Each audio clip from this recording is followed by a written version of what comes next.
I'd like to welcome to the stage two of the foremost strategic thinkers in Washington, D.C.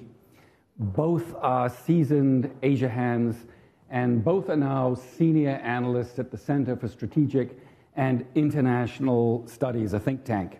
Mike Green and Scott Kennedy. Gentlemen.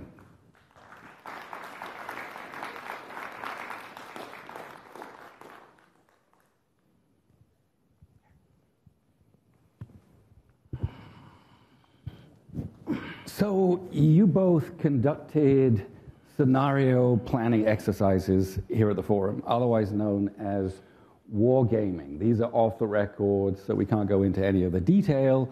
Suffice to say that the first simulated a US-China military crisis, and the second simulated a US-China economic trade crisis, both alarmingly possible, and both, were they to occur, having profound consequences for the global economy and global business. Let's do a quick 3-minute, 4-minute post-mortem. Mike, how close are we, do you think, to US-China military conflict? If I were putting a number on an incident in the East China Sea or South China Sea involving US or Japanese and Chinese warships or submarines, I'd say it's a 20-25% chance in the next 5 years. The question is, how quickly can we de-escalate and move past it? That's an important question right now. I was in the White House 20 years ago when the EP-3, an American patrol plane, was hit by a Chinese fighter. There was a standoff, and we defused it. But 20 years later, there are more planes, more frigates, more submarines, more unmanned drones, more political tension, and no better crisis management mechanisms than we had 20 years ago. So I'd say there's a plausible chance of a collision. The question is, how quickly can we de-escalate? Very briefly, which part of the region worries you the most? South China Sea, Taiwan, East China Sea, something else? The temperature's highest right now in the Taiwan Strait, and the stakes are highest. But the South China Sea is where it's a little more of the Wild West, where China has claimed it's entirely Chinese sovereign waters. The US and our allies have claimed it's international waters, and we're asserting our right to do freedom of navigation. And so the rules are not quite as well established in the South China Sea. Scott, how close are we, do you think, to a full-on US-China economic decoupling? Is it even conceivable? Is it conceivable? For sure. Is it guaranteed? Is it inevitable? Not for sure, but it could definitely happen. And we went through some of the very first steps in this crisis scenario. The stability in the relationship, the reasons for connectivity, there's sort of 3 stories we tell ourselves about it that justify having a close relationship between the US and China. One is their success is our success. The other is, if we're competing, our connectivity can be an advantage to us to competing against them. And the third story we tell ourselves is that our survival depends on having a close relationship. Climate change, pandemics. None of those 3 stories now have a lot of support in either Washington or Beijing.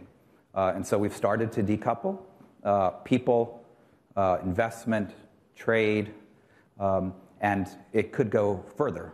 So I would just say it may be on purpose, but what we talked about here in Singapore was the accidental, tit for tat, unintentional. You both spent many hours here with some of the world's top CEOs.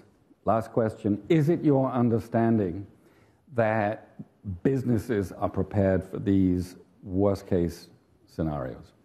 For the national security, the military scenario we did, I, having done dozens of these games with former and current officials, but not with business, I was impressed with how prepared, whether they were in finance or supply chain management or manufacturing, how prepared they were for black swans, like a military confrontation, which makes sense when you consider how many black swans have hit us with COVID and everything else.